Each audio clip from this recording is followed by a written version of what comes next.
Estamos com um probleminha aqui na gravação, ele ainda não iniciou a gravação. Ok, nesse momento iniciamos a gravação e nós vamos navegar um pouco pelo site do URI.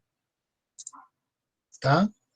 Então, vocês têm que criar um login, né? Um e-mail com senha.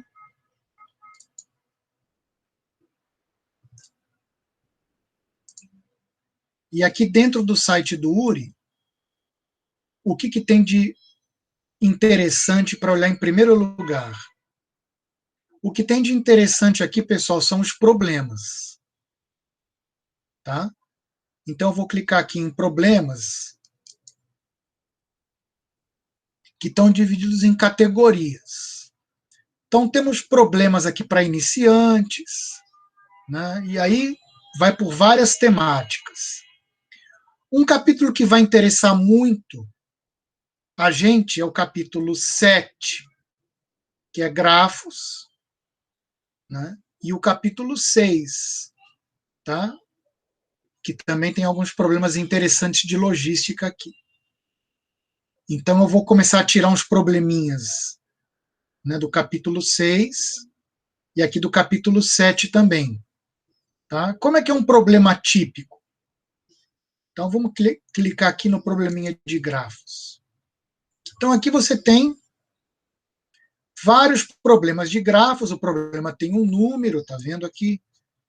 Um nome, né? O assunto do problema.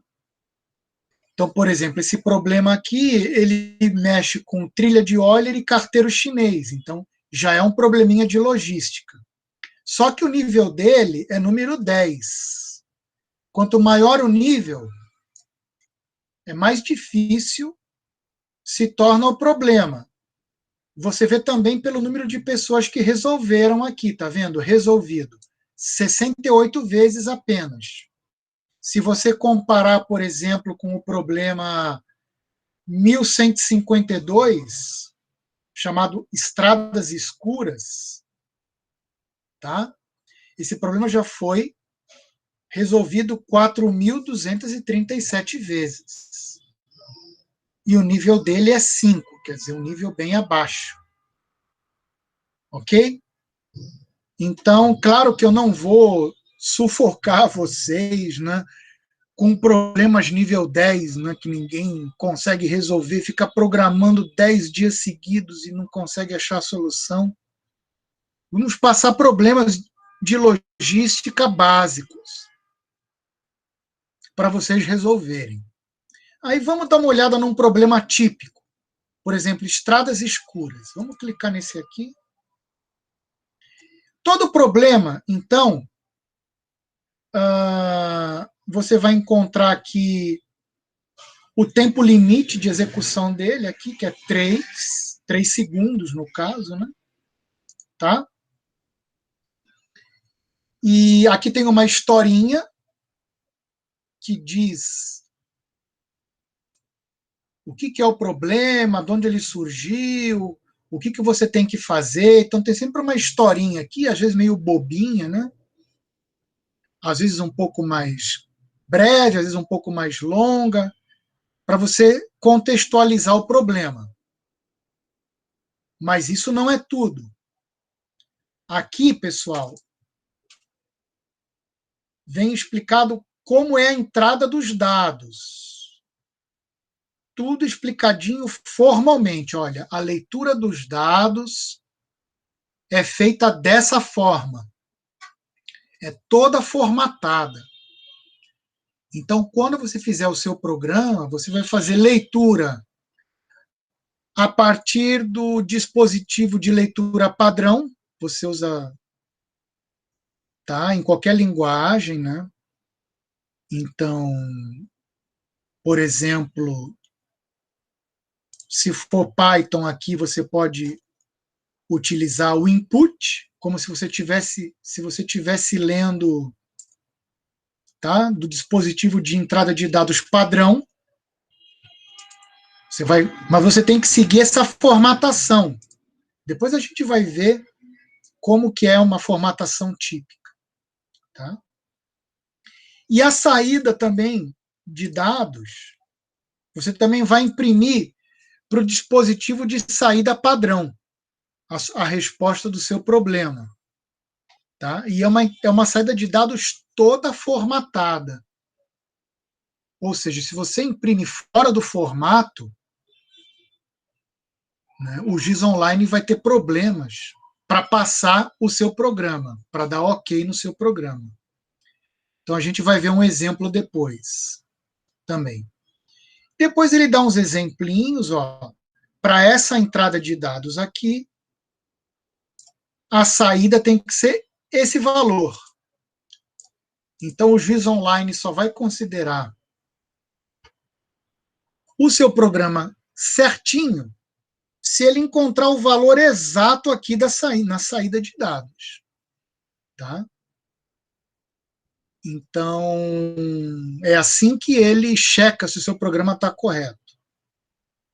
Porém, deixa eu avisar vocês, muitos alunos às vezes se confundem achando que o GIS Online vai usar somente isso aqui como entrada de dados. Não vai. Vocês estão vendo aqui que é um exemplo de entrada. O GIS Online vai usar muitas entradas diferentes de dados. Então, o seu programa vai ser submetido a uma bateria de vários testes. Tá? Então, é como se ele rodasse muitas vezes. E em todas as vezes que ele executar com várias entradas de dados diferentes, o GIS Online vai checar se ele vai dando as respostas corretas. Ok? Então, esse aqui é a estrutura de um problema típico. Esse problema foi criado lá na Universidade de Ulm, que é uma universidade importante da Alemanha, né? Foi traduzido aqui para o site do URI. Tá? Então, se você der uma olhada aqui, aqui tem todas as submissões que foram feitas em relação a esse problema, tá? De várias submissões diferentes. Mas no caso é na minha conta, né? Você pode ver também aqui outras estatísticas do problema, mas depois eu vou explicando um pouco melhor, senão tem muita coisa para falar ainda. Depois vocês navegando aqui, vocês vão encontrar muitas coisas interessantes sobre o problema, né? Por exemplo, para esse problema 1152, né? Vocês vão encontrar, olhando para a linguagem C++, ok? Tem outras linguagens, né? Então, essa porcentagem de pessoas aqui acertou, isso aqui, resposta errada, isso aqui, erro em tempo de execução, esse aqui excedeu o limite de tempo, erro de compilação, e por aí vai. Então, por aqui vocês vão vendo todos os tipos de erros que o GIS Online pode dar para o seu problema. Ele pode dizer que ele está aceito, que é a resposta que você espera receber. Erro de compilação, o programa nem compilou, aí você errou alguma coisa na sintaxe do programa, né? Você escreveu, sei lá, input e esqueceu parênteses, deu erro de sintaxe. Pode dar erro em tempo de execução, runtime error, ok? Que é quando você divide por zero, aí o programa para de executar ali, ou você foi fazer uma leitura de dados e não tinha mais nada para ler no arquivo de entrada, ou você foi acessar o índice 10 do array, mas o array só tem 8 posições, aí deu erro em tempo de execução. e assim por diante. Pode ter excedido o limite de tempo, tá? Pode ser que a sua resposta está correta, mas está com erro de apresentação. O GIS Online queria os dados separados por espaço em branco e você colocou 2 espaços em branco entre cada resposta. O GIS Online queria cada resposta numa linha única, mas você fez tudo numa mesma linha. Então, é um erro de apresentação. Pode dar a resposta errada mesmo. A resposta tinha que ser 51. E você disse que a resposta é, sei lá, 63, aí está errado, né? Seu cálculo está errado. Isso aqui é uma coisa que ele não sabe. Possible runtime error, aí tem várias causas. Por exemplo, você pediu para rodar e caiu a rede na hora, perdeu a conexão com o site, aí ele não sabe direito o que aconteceu, tá? Aí são outros tipos de erros na hora que vai executar o programa. O mais comum é queda de rede, acabou a luz, conexão foi interrompida, algum problema assim, tá? E, finalmente, excedeu a memória. Esse é um erro raro. Vocês estão vendo aqui que não tem nenhum... É um laranja, né? Não tem cor laranja nesse grafo de pizza aqui. Né? Esse grafo de porcentagens aqui. E aqui embaixo você vê, para a linguagem C++, todas as pessoas que submeteram com seus nomes, né? O tempo que elas gastaram. Na verdade, eles arredondam com 3 casas decimais, então não dá para você ver o tempo certo, né? Não é que rodou em tempo zero, rodou num tempo que não dá para ver aqui. Né? Tá? É claro que uma mesma pessoa pode submeter várias vezes. Então, aqui no caso,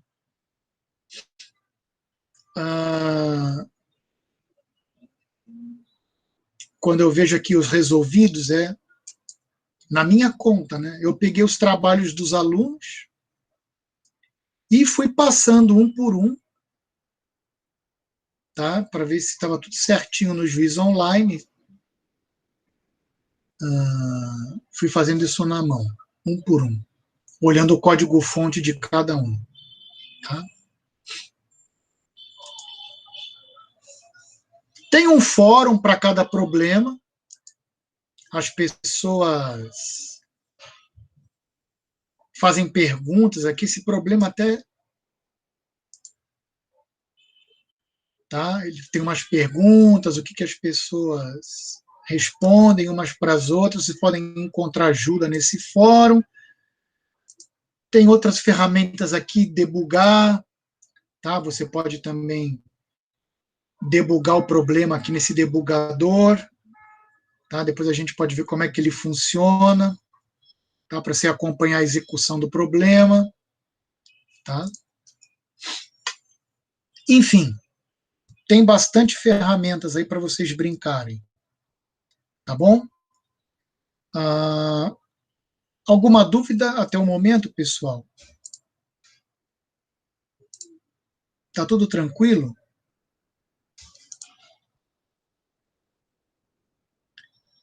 Tá bom. Estou vendo aqui pelo chat que vocês não têm nenhuma pergunta. Tá ok. Então vamos continuar. Vamos rodar um probleminha no URI. Então, por exemplo, eu uso para fazer, depurar, rodar meus programas, eu costumo usar o PyCharm. Tá? Então, aqui eu tenho o meu projeto, aqui são probleminhas do URI com os seus códigos. Certo? Aqui, então, eu peguei alguns probleminhas do URI, né? Então, por exemplo, tem esse probleminha aqui, tem esse outro. Então, como é que a gente faz? Vamos pegar esse aqui, esse 1068, é um probleminha para você ver se uma expressão os parênteses da expressão estão balanceados. Então, eu posso ir brincando com o problema aqui no meu ambiente offline, ou em qualquer ambiente que vocês quiserem usar em casa, né? Depois eu mostro esse ambiente para vocês, mas vocês podem usar outro, não tem problema, né? Aí o que eu costumo fazer? Eu posso submeter arquivo no URI ou posso copiar e colar o código também, que aqui está mais fácil de fazer. Então eu vou copiar esse código aqui. Vamos lá, esse aqui é o problema 1068, né? Vamos lá para o site do URI. Eu vou para o problema 1068.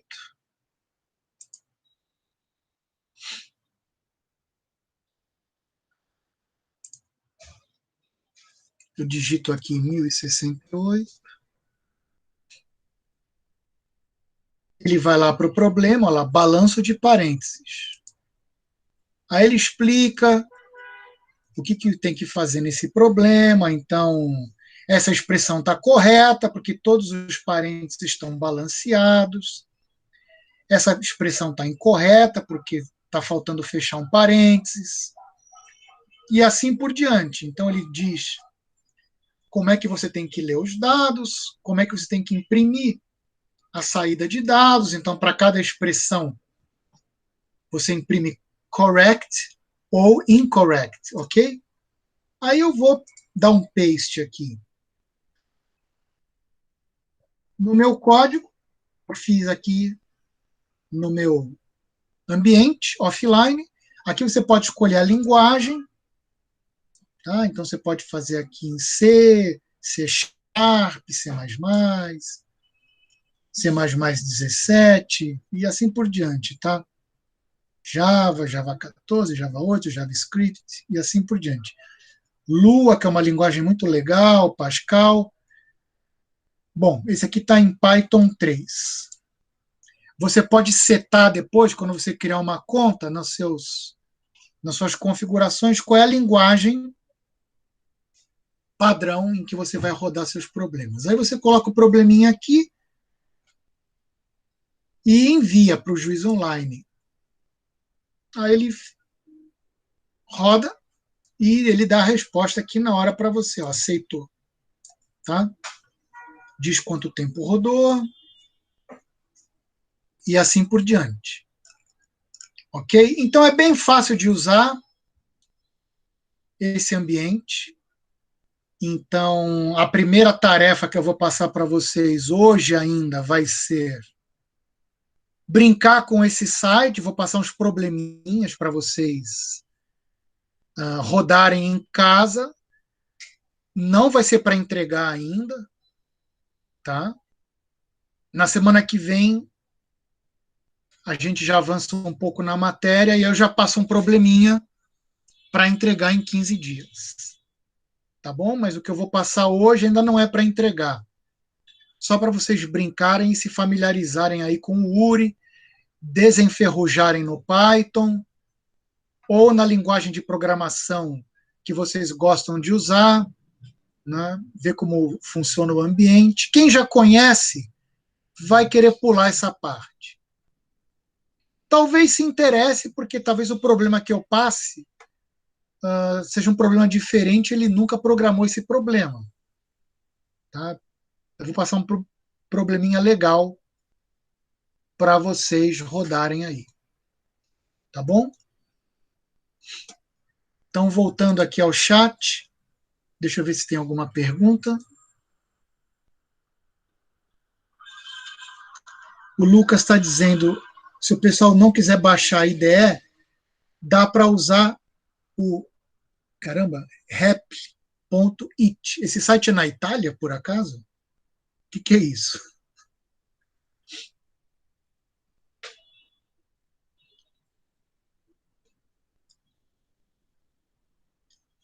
É porque tá .it, né? Desculpem a piadinha. Você pode rodar online também, mas um ambiente offline é legal, tá?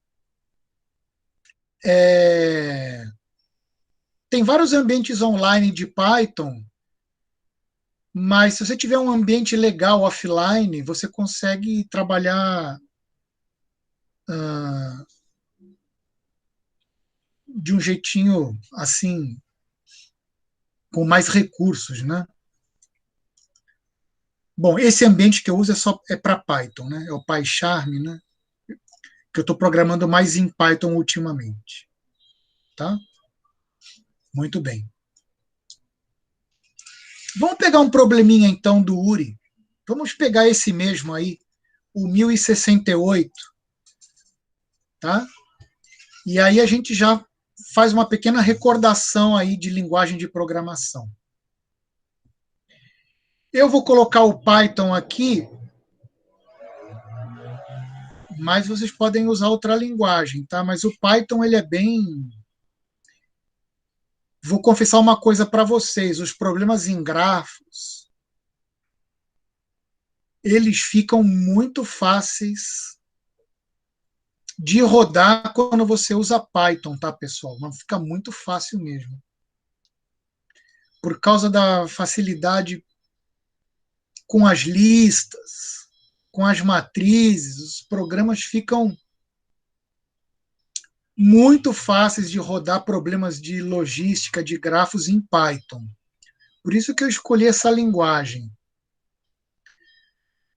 Tem problemas que ficam minúsculos se você programa em Python, por causa da facilidade que você tem de mexer com as listas e com as matrizes. Mas eu não estou aqui para fazer propaganda, não. Tá? Não estou recebendo para fazer propaganda do Python, então não vou fazer. Mas eu tenho que escolher uma linguagem para ser a base da disciplina, senão eu fico meio perdido. Não dá para uma hora mostrar uma implementação em C++, outra hora eu mostro uma implementação em Java, uma hora em Python. Eu vou fazer o Python, que é para eu ter uma base. Se vocês quiserem depois traduzir para a sua linguagem, vai ficar fácil também. Então, como eu havia falado, nós vamos para o problema 1068.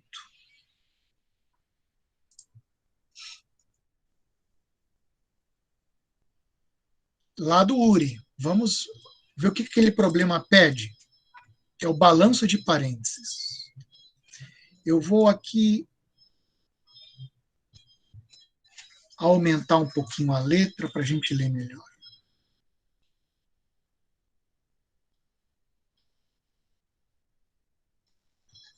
Olha só, primeiro vem a historinha.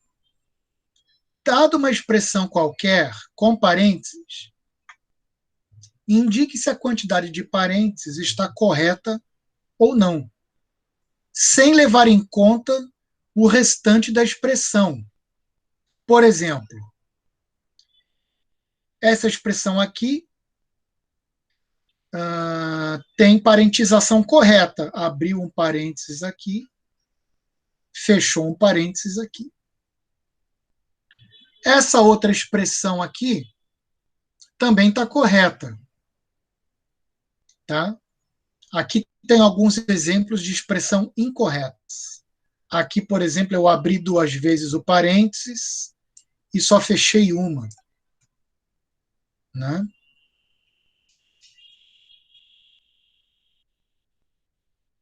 Aqui eu abri uma vez e fechei 2. Né? Aqui eu abri uma vez, fechei, abri, fechei, abri. Mas isso aqui está incorreto, porque eu estou fechando antes de abrir, né? Embora eu tenha 2 parênteses abrindo e 2 parênteses fechando, tá? Isso aqui não está correto, porque eu não posso começar uma expressão fechando. Tá certo? Isso aqui está esquisito. Então aqui tem uma explicação, ou seja, todo parênteses que fecha deve ter um outro parênteses que abre correspondente. E não pode haver parênteses que fecha sem um prévio parênteses que abre. E a quantidade total de parênteses que abre e fecha deve ser igual. Então, um probleminha simples, tá? Então, como entrada, ele diz que vai haver N expressões, ele diz que esse N é no máximo 10.000, tá certo? Isso aí é para você mais ou menos saber, bom, quantos testes o juiz online pode vir a fazer? Até 10.000. E certamente ele vai fazer esses 10.000, tá? Porque ele quer levar o seu programa ao limite da execução. Certamente vai ter muitas expressões. O que isso quer dizer? Isso quer dizer que se o seu programa não for muito eficiente, cada uma dessas 10.000 rodadas, onde ele vai checar a parentização, se demorar muito, pode estourar o limite de tempo. Isso quer dizer que na nossa disciplina eu vou mostrar para vocês algumas estratégias para fazer programas eficientes. Tá bom? Às vezes, você usar um heap é o que salva o seu programa de não estourar o tempo. Se você fizesse uma lista qualquer, poderia virar um programa com tempo quadrático, aí ia estourar o tempo, porque são muitos testes para fazer. Passando para heap, o seu programa fica um n multiplicado por logaritmo de n no tempo, e aí dá para rodar no limite de tempo do juiz online, tá? Isso também é uma questão crucial em programação, que vocês já conhecem, né? Programas eficientes versus programas ineficientes. Os dois podem estar corretos. Só que um demora 10 segundos, o outro demora 3 minutos. Então a gente vai buscar a eficiência também, não só de código, mas de tempo de execução. Então ele não especifica muito essa entrada, não. Ele não diz quem é o valor de n. Você não tem que ler o n. Tá? E a saída, o arquivo de é assim: o arquivo de saída deverá ter a quantidade de linhas correspondente ao arquivo de entrada. Cada linha, cada uma dessas linhas, contendo as palavras correto ou incorreto, mas tem que estar escrito em inglês, tá? De acordo com as regras acima fornecidas. Então, o que o juiz online quer? Uma resposta em cada linha. Se você não respeitar isso, vai dar erro de formatação.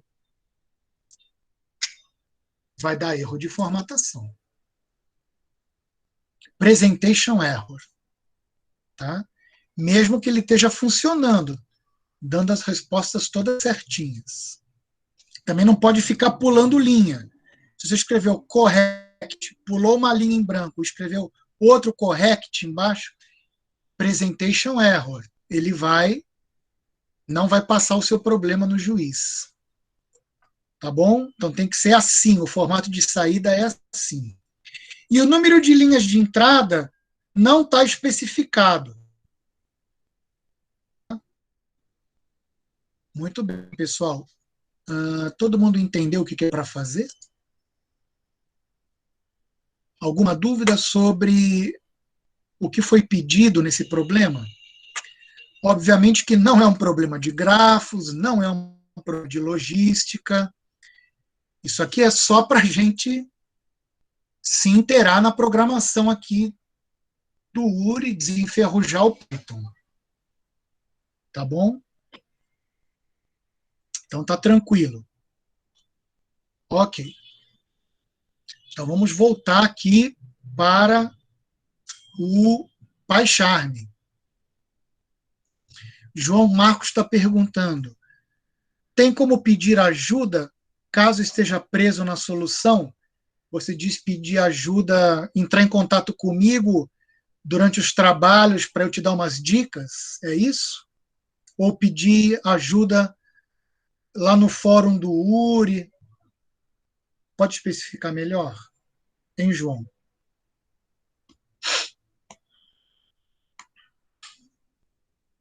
Claro, ajuda minha? Claro que sim.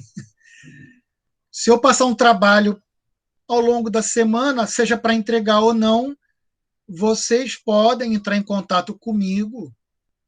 Eu estou à disposição para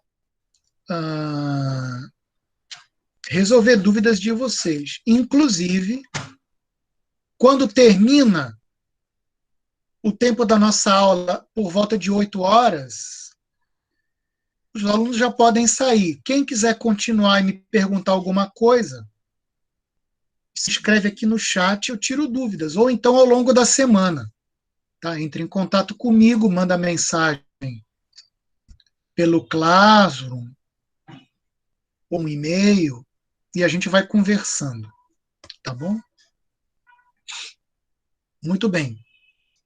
Então eu queria voltar agora para o Pai Charme. Já são 19h12 e eu não dei intervalo. Já não estou cumprindo o que eu havia combinado. Mas talvez eu não termine às 8, vamos até o final. E aí, como já é a primeira aula, não precisamos ser tão rígidos assim. Talvez eu não use todas as 2 horas e pouco da aula. Vamos voltar para o Pai Charme, que aqui eu tenho uma proposta de resolução desse problema. Tá? Antes eu queria confirmar se todo mundo consegue ver direitinho esse código aqui. Dá para ver, sim. Ótimo, obrigado.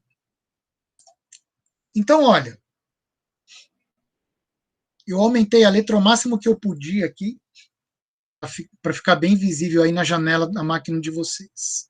Como ele não diz quantas expressões nós vamos ler, não está especificado, né, pessoal? Eu não sei quando é que vai parar. Eu tenho que começar a ler essas expressões linha por linha. Mas eu não sei, ele não disse quantas são. Ele disse N, mas ele não disse quem é o N, não mandou eu ler o N. Então a solução que eu encontrei foi essa. While true é um loop infinito. Enquanto for verdadeiro, faça.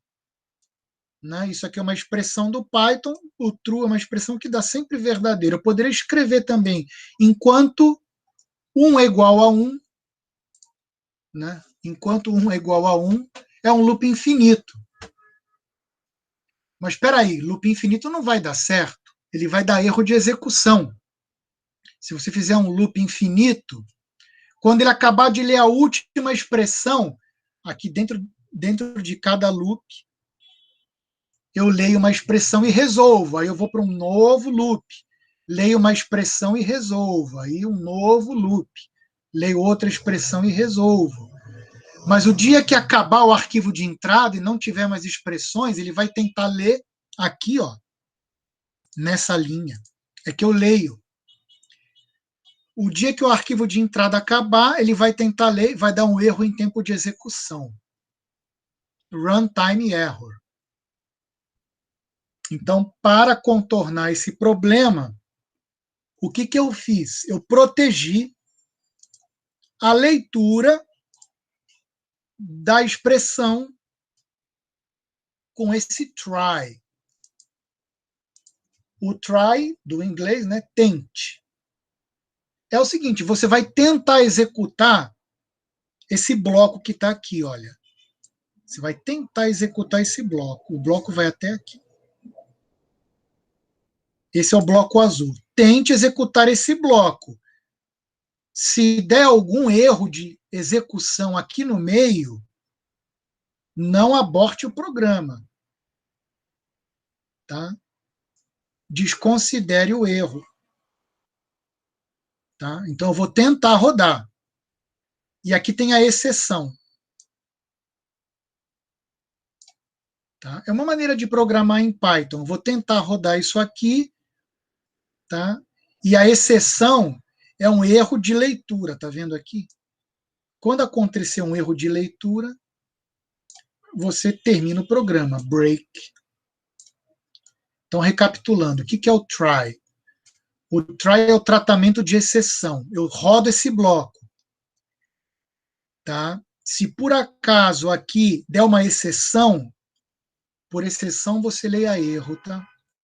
Se aqui der uma exceção ou um erro, tá? Deu ruim aqui nessa linha. Então, ele vai sair desse bloco do try, vai ver aqui a exceção e vai procurar a exceção, erro de leitura. O que ele faz quando acontecer um erro de leitura? Para o programa. Isso aí previne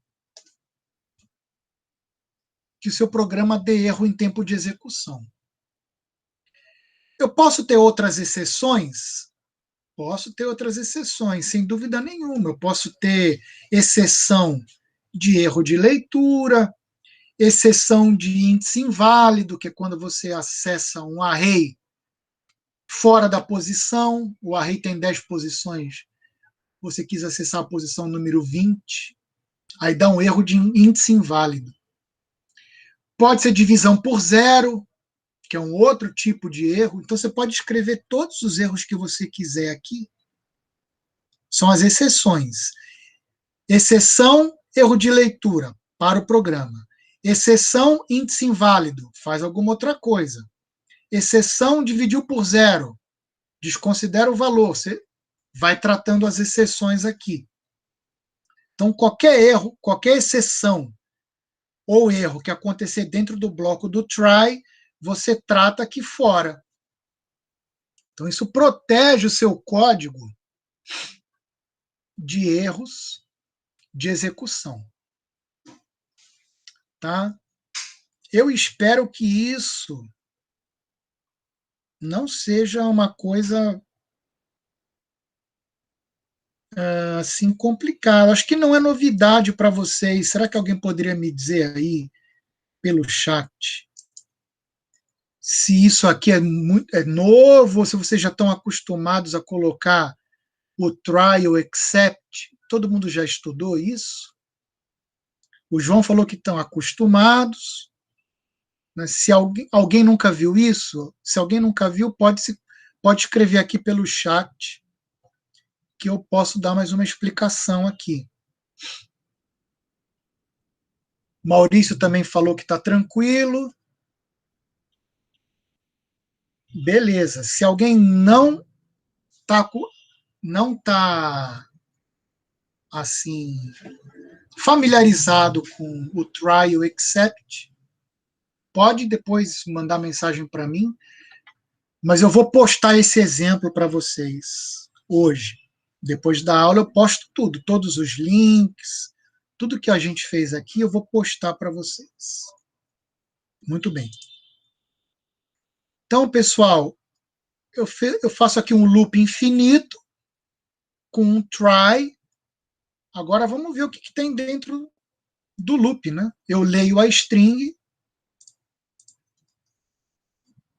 Então é o comando de leitura padrão do Python, input, e guardo na string, na variável str. É uma cadeia de caracteres, é uma string do Python.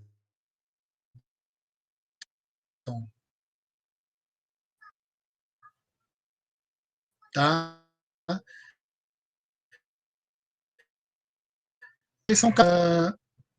E ele não faz distinção sobre nenhum deles. O saldo é para ver o saldo de abre e fecha.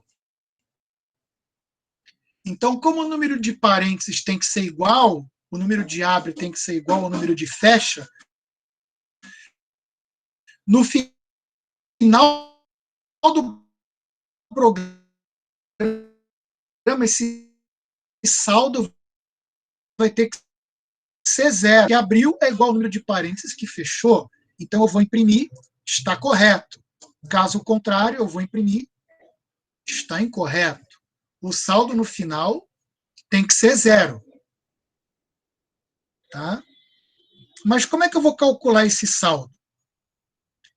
Então, vamos dar uma olhadinha em como é que eu vou calcular esse saldo. Tá? Vamos apagar essas linhas. Esse flag aqui, sinceramente, eu não sei o que está fazendo aqui. Esquece esse flag, tem nada a ver. Isso aí são devaneios de programação. Eu acho que eu usei esse flag para alguma coisa, depois não usei mais e esqueci de tirar. Então esquece essa linha aqui que ela não tem nada a ver. Bom, inicializei o saldo, agora eu vou percorrer a minha string. Vou usar a variável i. Quantos caracteres eu vou percorrer? Então, len de str é uma função do Python, pessoal, que calcula o tamanho da string. Então, voltando ali no nosso exemplo do URI,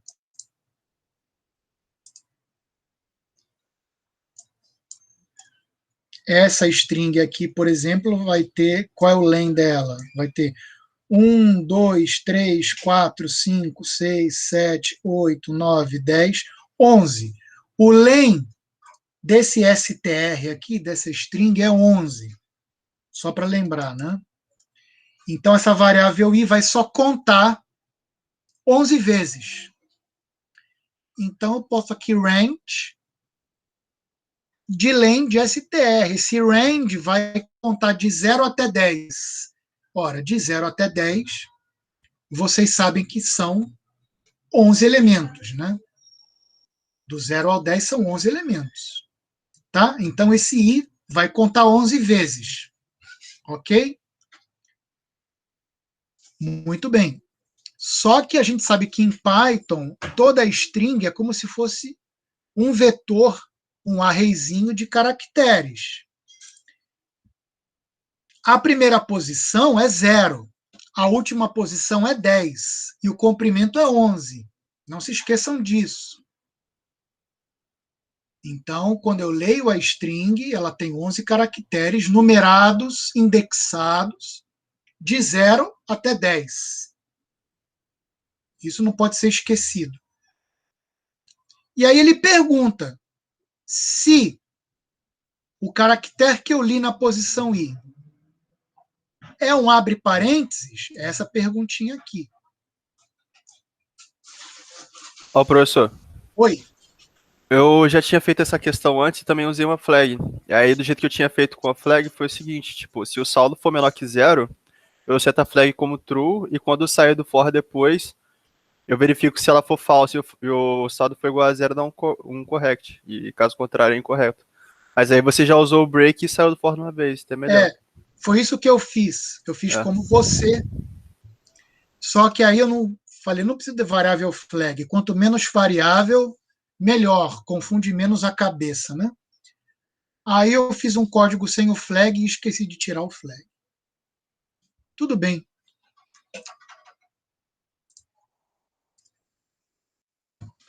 Consertei.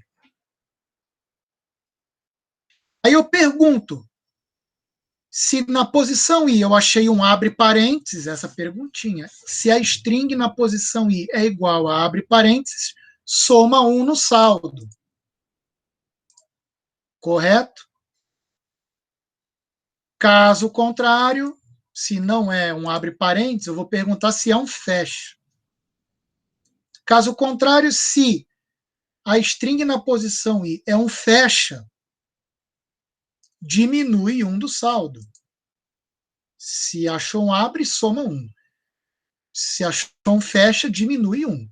E depois que eu verifiquei a posição i, eu faço imediatamente essa pergunta para não dar problema. Olha, se o saldo ficou negativo, para tudo. Para tudo, porque deu problema. Ele avisou lá no probleminha do URI que a qualquer momento que o número de fechas fica maior que o de abres no meio da expressão, já deu problema, você pode parar. Por exemplo, se a expressão começa com um fecha já deu problema. Por quê, pessoal? Porque se o fecha já é o primeiro elemento da string, ele vai perguntar se string de 0 é abre, não é. Aí vem para o else. Se string de 0 é fecha, então é. Aí o saldo fica -1 de cara. E aí já deu negativo, já para tudo. Começou com um fecha, já deu problema. Então esse saldo ele nunca pode ficar negativo em nenhum momento. Então ao longo da execução tem que estar sempre positivo. E aí no final eu pergunto se o saldo é igual a 0, deu certo. Caso contrário, se o saldo deu positivo ou negativo, né, vai cair nesse else aqui. Né? Porque se o saldo for 0, eu saio desse comando for, vocês estão vendo? Eu saio aqui do comando for. Esse break aqui sai do loop. Do primeiro loop aqui mais interno, o loop é o for, ele sai do for, vem para cá. Então, quando ele chega nesse if, o saldo pode estar positivo, aí deu errado, ou o saldo pode estar negativo, também deu errado. Mas se der 0, aí você vai imprimir isso. Tá? Então, esse é o probleminha 1068, eu deixo lá depois, postado para vocês no Classroom. Dá tempo da gente ver mais um, antes de eu postar uma diversão para vocês aí ao longo da semana, tá? Antes de continuar, eu gostaria de ver aqui o chat para ver se está tudo certo. Todo mundo compreendeu bem aqui o que nós discutimos? Se alguém quiser fazer alguma pergunta, fique à vontade, hein? Tá bom, pessoal. Então eu vou... o Matheus está perguntando. O enunciado especifica um limite de caracteres para cada expressão. Não precisa ser tratado? Vamos voltar aqui. Pergunta do Matheus. Na verdade, Matheus, o que ele deixa eu diminuir um pouco aqui. Está especificando o número de expressões não vai passar de 10.000. Isso é só para você saber quantas expressões o seu programa vai ter que tratar, mas ele não especifica o tamanho de cada expressão, não. Não diz nada. Ah, não, sim. Até 1.000 caracteres, desculpa. Agora que eu li aqui. Cada uma delas com até 1.000 caracteres. Desculpa, não tinha lido isto. Então você tem razão. Aí a resposta é: não precisa tratar. Porque o juiz online ele está avisando para você que cada expressão pode ter até 1.000 caracteres. Mas não vai passar disso. Tudo bem? É isso que ele quer dizer. Então, não tem necessidade de você tratar. Por quê? A não ser que você... É para avisar você que você não pode declarar um vetor com 10 posições para tratar essas strings, que elas podem ter até 1.000 caracteres. Correto? Então, quando você fizer seu programa em Python, você usa str, que é um formato livre. Não tem limite de caracteres para uma string do Python. Tá livre. Agora, se você fizer um programa em C e você quiser usar um array de caracteres, um char, aí você tem que tomar cuidado. Você tem que declarar, talvez, aquele char como de tamanho 1.000, de 0 a 999, senão vai dar erro, se você fizer em C. Ou então você faz alocação dinâmica. mas aí fazer alocação dinâmica em C, você vai ter uma dor de cabeça. Alocação dinâmica em C é o pior dos pesadelos, né? Só para avisar você. Então, ele não vai jogar sujo com você. O juiz online ele não vai colocar nenhuma string com mais de 1000 caracteres para você tratar. É só isso que ele está te dizendo. Tá? Ele está só te avisando. Ele não vai jogar sujo com você. Não vai colocar uma string de 1033 caracteres para você tratar.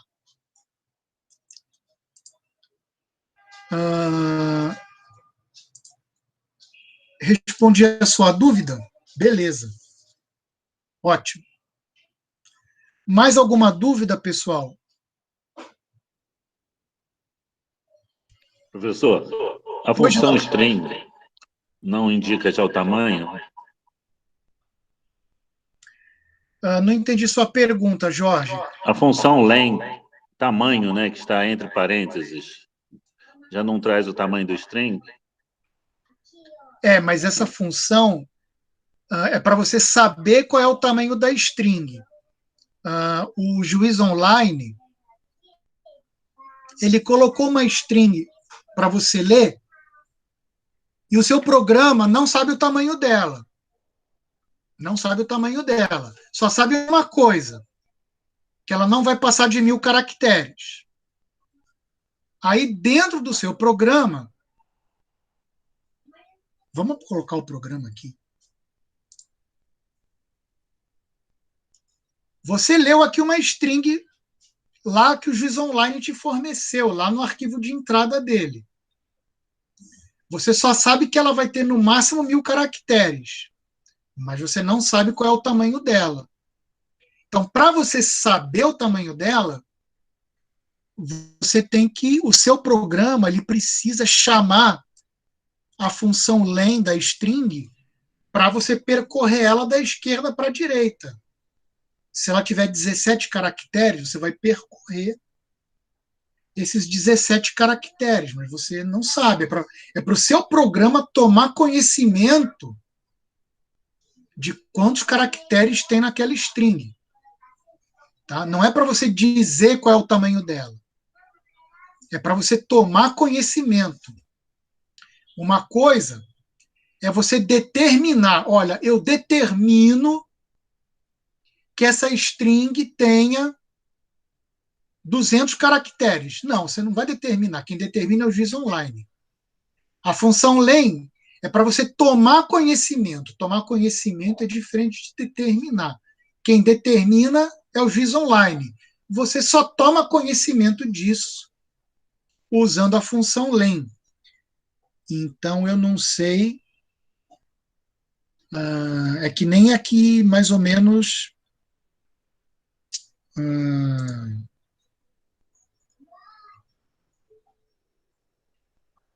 Funciona aqui,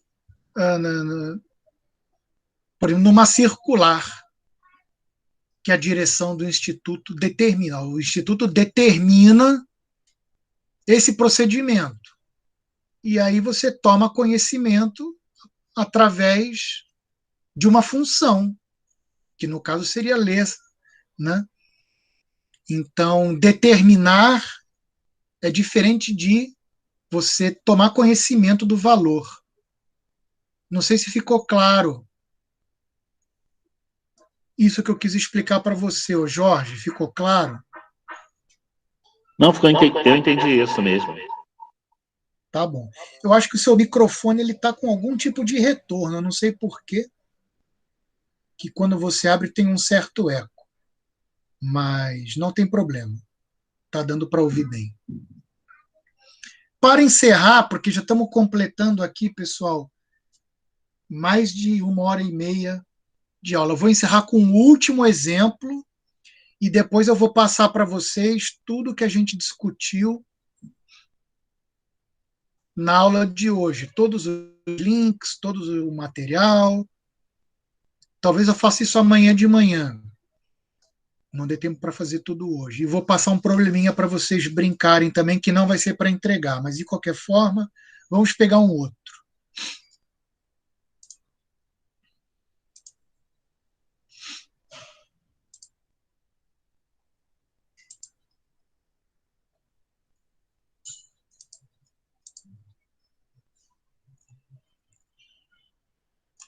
Tá. Vamos ver esse probleminha aqui, que também mexe com array, é o problema 2728. Então vamos lá no Juiz Online, lá no site do URI. Para quem quer saber o que é URI, depois quem tiver curiosidade,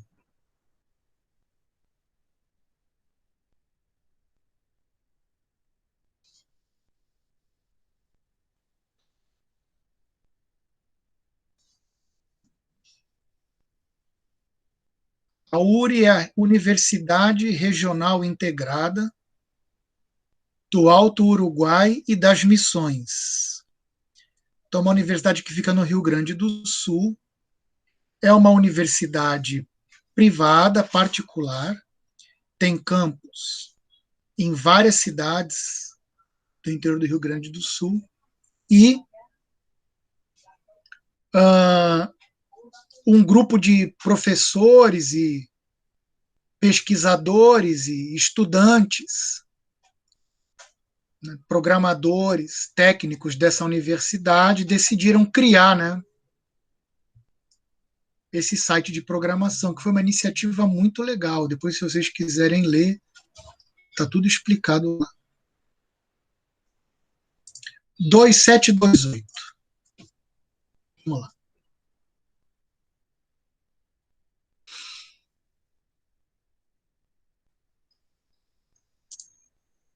Ô, professor, quando você está em algum problema, você consegue mudar qual problema que você quer ir só mudando o númerozinho lá em cima na URL. Tipo, lá Eu em sei, cima. Ah, tá. Então, desculpa. mas você sabe que nem sempre a gente faz as coisas pelo caminho ótimo, né? Eu vou dar aula de caminhos ótimos e às vezes eu não faço o processo ótimo. Entendi. Eu posso bater aqui e escrever o problema que eu quero aqui. Então temos esse probleminha aqui criado por essa, acho que é uma aluna, talvez, da Federal do Piauí, a Ana Paula Grace Hopper, a vovó do COBOL. COBOL, acho que vocês já sabem, é, né, uma linguagem de programação do tempo da Idade da Pedra, né? Dos começos da computação, que servia principalmente para aplicações comerciais. Então, era a linguagem dos grandes bancos, né? Hoje é uma linguagem que caiu em desuso, mas ainda tem muita plataforma que ainda roda coisas em COBOL, né? Por causa de códigos antigos, né? E aí tem aqui o probleminha.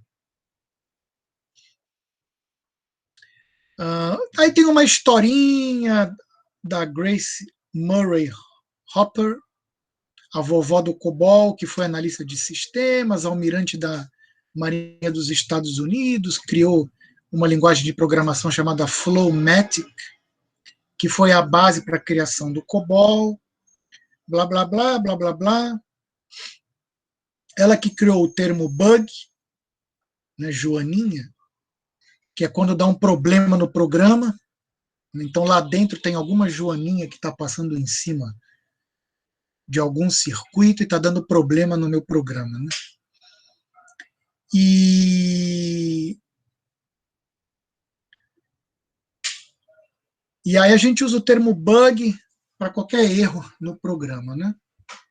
Blá, blá, blá, blá, blá, blá. Deixa eu pegar aqui onde é que está o problema, que é muita historinha aqui. Então tá aqui, ó. Depois da historinha, é aqui que começa o problema de verdade. Então, agora eu vou aumentar aqui para ler para vocês.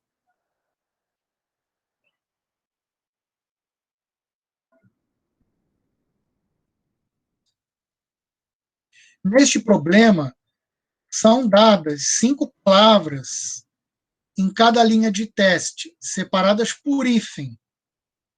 Para cada linha, será impressa a palavra Grace Hopper se no texto de entrada forem encontradas as letras que formam a palavra COBOL no início ou fim de cada palavra em ordem. Caso não encontre, será impressa a palavra bug. É um probleminha bem simples, mas é bom para desenferrujar na manipulação de listas, de strings, né? Então vamos ver como é que funciona isso. Então, por exemplo, nesse exemplo de entrada aqui, a gente tem um C, um O, então CO, um B, COB, um O, COBO e um L, COBOL. Então, você conseguiu encontrar a palavra COBOL, então aí você imprime Grace Hopper. Nessa segunda string aqui, logo na primeira string, você não consegue achar um C, nem na primeira posição, nem na última. Então, aqui você já imprime bug direto. Finalmente, aqui, na primeira palavra, você encontra um C no final. Então, isso serve. Pode ser no começo ou no final. Na segunda, você encontra um O, tanto no começo como no final, também serve. Depois, você encontra um B no final, também serve. Depois, você encontra um O, também serve. E está faltando uma última palavra aqui. É label.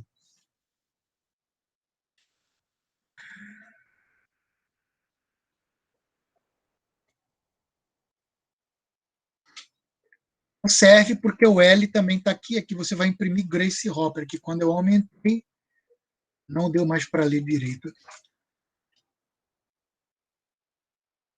Então eu vou diminuir. Tá? Isso aqui serve. Vamos lá, como é que é a formatação de dados? A entrada contém vários casos de teste, então, novamente, ele não especifica quantos casos são. Cada linha é um caso de teste. Um caso de teste, segundo caso de teste, terceiro caso de teste. Para cada caso de teste, uma resposta.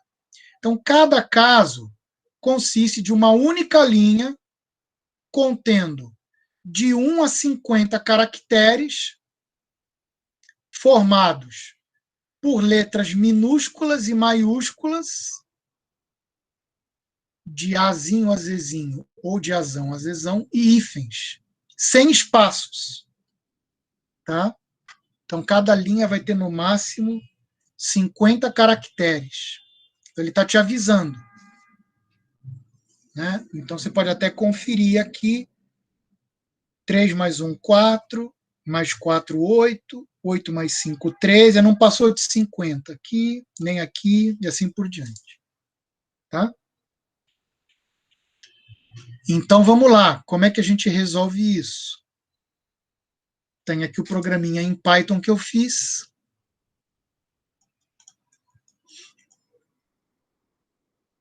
Isso aqui é o programa principal.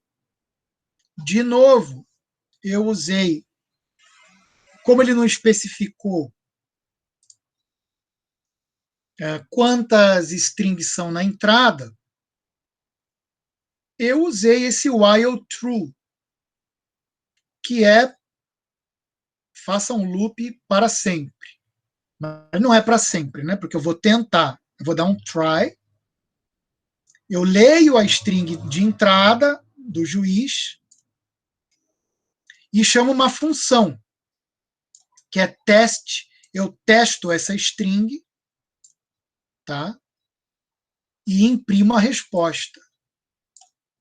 Então, aqui é bom para você lembrar um pouco de função em Python, né? Então, dá uma olhadinha aqui, pessoal. Isso aqui é importante nessa linha. Isso aqui é uma chamada de função.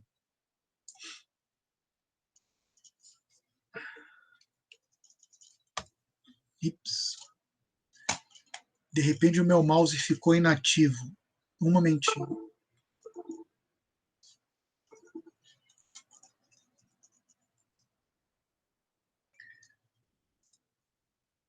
Só um momentinho, pessoal.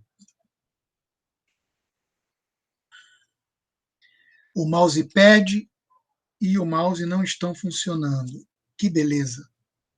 Peço um pouquinho da paciência de vocês para eu conseguir resolver.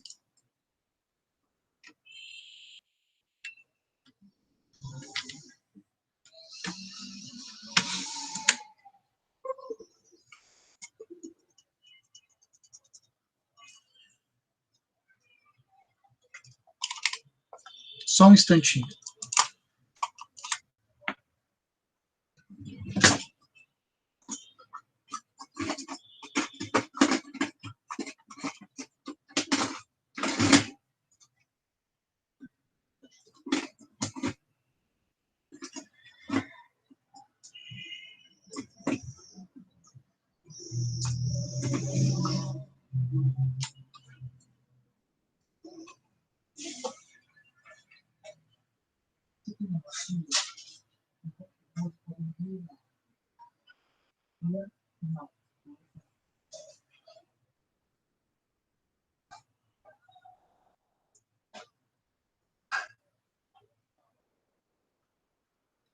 O seu mouse.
Pronto.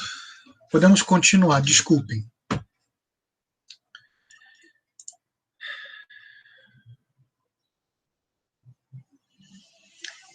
Então, onde estávamos, eu estava dizendo, pessoal, o seguinte. Eu leio a string, em cada loop, eu leio a string, correto? Que está nessa linha aqui. Tá? E imprimo a string Grace Hopper ou bug. Eu chamo uma função teste string. Essa função ou me retorna bug, se não der certo, ou me retorna Grace Hopper, se der certo. Então, o retorno dessa função aqui é uma string, ou bug, ou Grace Hopper. E aí eu já imprimo imediatamente essa string. E a estratégia aqui é a mesma. Eu tento ler. Quando houver uma exceção, é porque não tem mais strings na entrada, tá? Não temos mais strings na entrada, então ele vai gerar uma exceção, que é um erro de leitura. Nesse momento eu interrompo o loop do while true e o programa é encerrado. Então, só nos resta agora verificar como que é essa função teste. Então, isso aqui é uma função. Em Python, a gente coloca aqui o def, né, para dizer que é uma função. O teste é o nome da função. e string é o parâmetro que eu estou passando para dentro da função.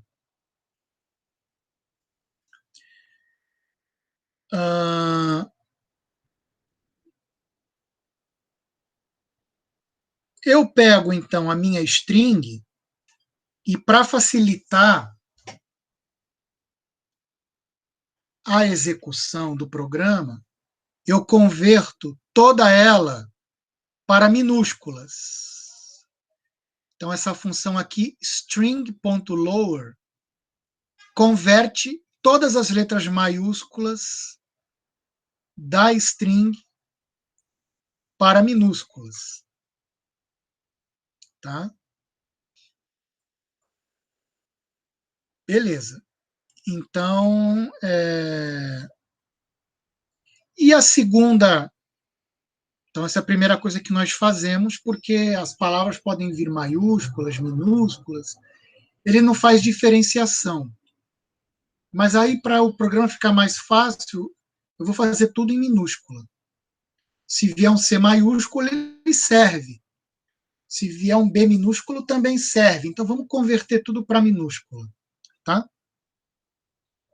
Depois eu vou partir essa string nos hífens. Tá? Vou partir essa string nos itens, né?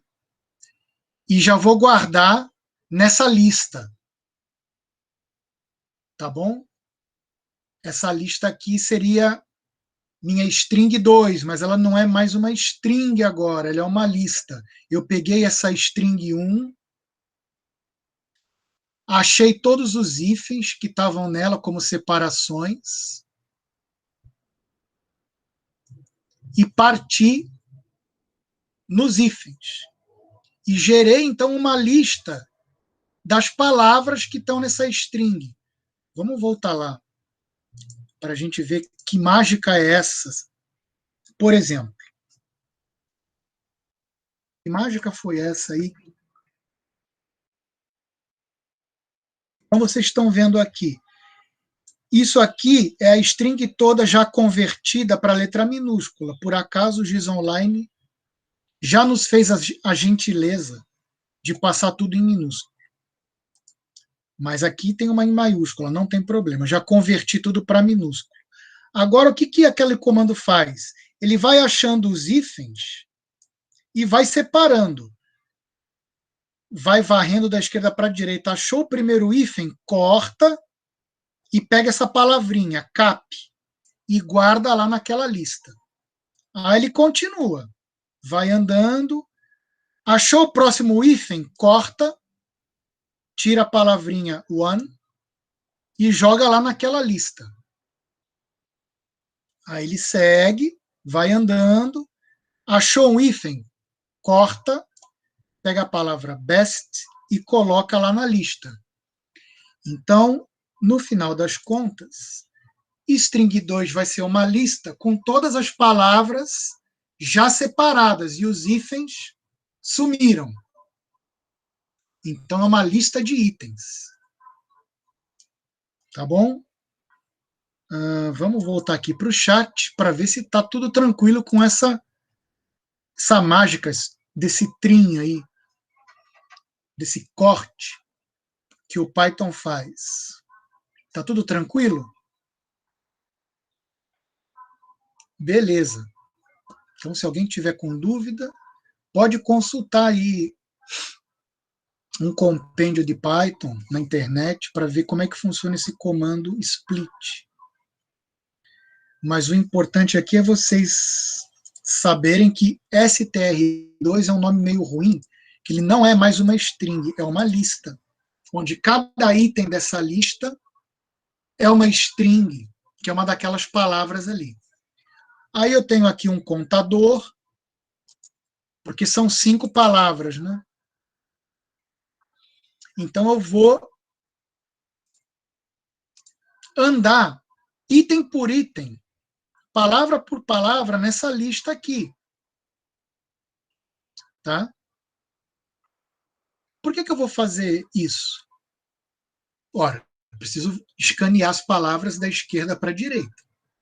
Então, essa variável item, né, ela já lê, é uma string, item é uma string. A primeira palavra da lista, por exemplo, é Ana, então item vale Ana. É uma string, que é a primeira palavra que está nessa lista. Então, atenção. str2 é uma lista de strings, e esse item vai varrendo string por string dessa lista, da esquerda para a direita. Por isso que tem o comando for. O for já faz a varredura. Então, esse comando ele é maravilhosamente sucinto, né? Então, essa variável item primeiro vai pegar, voltando lá no nosso URI,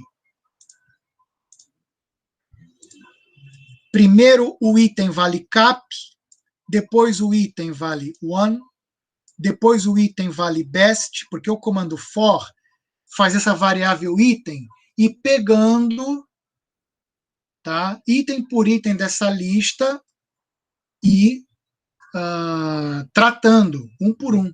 Depois o item vale opinion e por último o item vale language, ok? Então esse comando aqui ele é muito bonito. Já é um comando de iteração, onde a string item, a cada iteração, já traz uma palavra dessa lista aqui. Bom, se o nosso contador tiver em 0, eu tenho que achar a letra C, porque a primeira palavra ela é indexada com 0. Né? O Python sempre começa a indexar por 0. Então, se o contador está em 0, eu tenho que achar a letra C. Então, eu pergunto, se a primeira letra do item não é C e a última letra do item não é C, já pode retornar bug. É o caso de Ana. Quando o contador está em 0 e eu leio Ana, nem a primeira letra de Ana é C, nem a última letra de Ana é C. Então já pode retornar bug. Tá? Atenção para ver o último item. Aqui está. A última letra da string item, você pega o comprimento de item e subtrai 1. Por exemplo, Ana tem len de Ana é 3. 3 menos 1, 2. Por quê? Porque o primeiro A está na posição 0, o N do meio está na posição 1 e o A da ponta direita está na posição 2. Então, a última letra do item está na posição comprimento de item menos 1. Len de item menos 1, porque o Python era de 0, né, ao comprimento menos 1. Então, Ana tem 3 símbolos numerados de 0 a 2. Então, aqui eu pego a primeira letra do item e a última. Continuando. Se o contador tiver em 1, se o contador não está em 0, então, vamos ver se o contador está em 1. Se o contador tiver em 1, eu espero encontrar um O, que é a segunda letra de COBOL. Mesma coisa. Se o O não está na primeira letra da palavra, nem na última, já pode reportar bug. Se o contador não está em 1, else if. Se o contador tiver em 2, eu espero encontrar um B. Caso contrário, se o contador não tiver em 2, eu pergunto se o contador está em 3. Se o contador tiver em 3, eu espero encontrar o segundo O. Caso contrário, se o contador não tiver em 3, pergunto se o contador está em 4. Se o contador tiver em 4, eu espero encontrar um L. E se em qualquer caso falhar o teste, já retorna bug. Então, se falhar na primeira palavra, já retorna bug. Se não falhou, ele já soma 1 no contador e vai para a segunda. Contador igual a 1. Se não falhou, ele soma 1 no contador e o contador vai para 2. para ver a terceira. Se não falhou, ele soma 1 e vai para a quarta. Se não falhou, ele soma 1, desculpe. É que o primeiro é numerado com 0, o segundo é numerado com 1, porque o contador começou em 0. Eu deveria ter começado o contador com 1. Ficaria mais bonitinho, ó. Primeira palavra, segunda palavra, terceira palavra, quarta palavra, quinta palavra. Feito? Então, o contador começa na primeira palavra. Se falhar, já acabou. Se não falhar, ele vai somar 1, vai fazer de novo, vai para o próximo item da frase e vai buscar o O. Se não falhou, ele soma 1 no contador e faz outra iteração. Busca a terceira palavra. Se não falhou, ele soma 1 no contador. Entenderam a estratégia? À medida que vai dando certo, eu somo 1 no contador. Se der errado, já para imediatamente o for. Ele já retorna bug direto. Se ele não retornou bug nenhuma vez, o contador foi até o final, retorna Grace Hopper. Deu certo. Tá bom? Tem outras estratégias para programar. Vocês podem dar uma olhada em casa depois, como é que isso foi programado, tá? Mas eu acho esse probleminha muito interessante, muito legal. Tem várias maneiras de fazer. Será que está rodando direitinho? Se não rodar, vai ser meio uma vergonha aqui para mim, mas eu acho que está rodando, porque eu não vou botar um problema que eu não passei antes, né? Vamos dar só uma olhadinha aqui.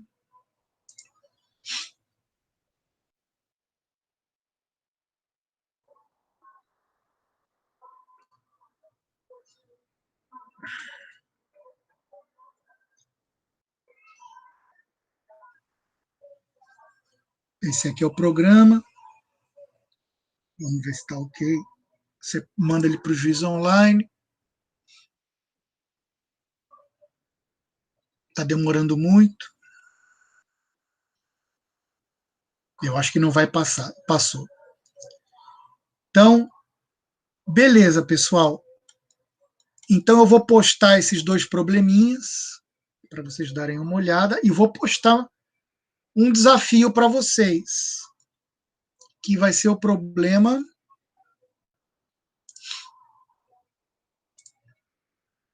Deixa eu ver. 1069. Vou comentar ele com vocês.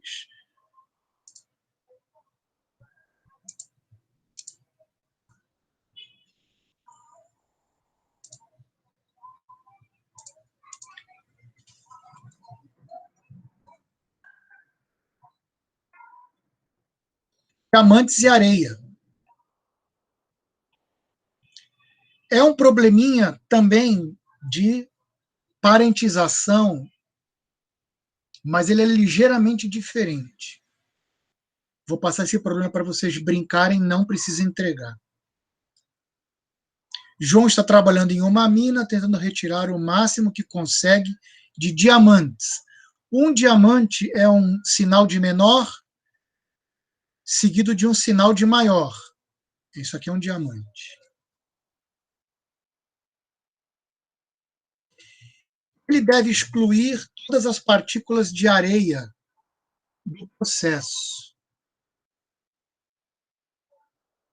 A cada retirada de diamante, novos diamantes poderão se formar.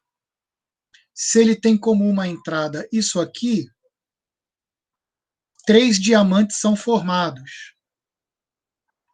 O primeiro diamante é retirado disso aqui, ó. Você tira o primeiro diamante aqui. Retirou esse diamante, tira ele da lista, apaga ele como se usasse uma borracha, e aí sobrou essa lista. Em seguida, você pode retirar esse segundo diamante, que está aqui. Apaga ele com a borracha, vai sobrar essa lista. Aí você vai retirar o terceiro diamante, que está aqui, ó. Tem sujeira no meio, mas não importa. Você tira esse diamante, apaga ele da lista. No final, vai sobrar isso aqui, e aí nessa sujeira aqui, não tem mais nenhum diamante. Então, esse é o problema. Você vai tirando os diamantes, vai apagando, e você tem que imprimir quantos diamantes você conseguiu retirar dessa peneiração. Então, olha a entrada. Agora tem uma novidade aqui, vocês estão vendo? Deve ser lido um valor inteiro N, que representa a quantidade de casos de teste. Então, a primeira coisa que o GIS Online vai te avisar é quantos testes você vai executar. Isso quer dizer que você não precisa mais usar try nem exception. Você pode ler o N e fazer um número de execuções igual a N. Então, está aqui, por exemplo. Se você, aqui tem o comecinho do problema. Você lê o N, tá vendo? Lá da entrada. E aí você faz um comando for, que é o número de vezes que você vai executar o seu programa. Você lê a cadeia de entrada, que tem os pontinhos, os diamantes, e aí você roda uma função, número de diamantes, nessa cadeia e imprime. Então você vai fazer isso N vezes, não precisa fazer exceção. E lá em cima tem a função que vocês vão tentar montar. Tá?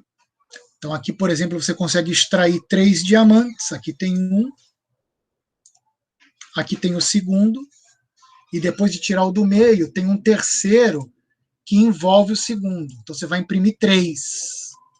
Quando for no novo teste do comando for, aqui você vai ver que só tem um diamante, que é esse aqui, ó. Ele abre nesse ponto, e aqui, e fecha nesse ponto aqui. Eliminando esse diamante, você não acha mais nenhum. Então vocês vão ver que essa areia, na verdade, não atrapalha muito, não. O negócio é você olhar para os diamantes. E essa solução já é um pouco diferente de abre e fecha parênteses, tá? Vocês têm que pensar um pouco melhor. É um problema bacaninha. Tem roda ele no Juiz Online. Eu vou postar ele para vocês. Daqui a pouco, ou amanhã de manhã. Vocês fazem ao longo da semana, mas não seria para entregar. Então, pessoal, vou encerrar a gravação agora. Alguém perguntar alguma coisa sobre esse problema? Ok, então vocês vão brincar com ele aí ao longo da semana.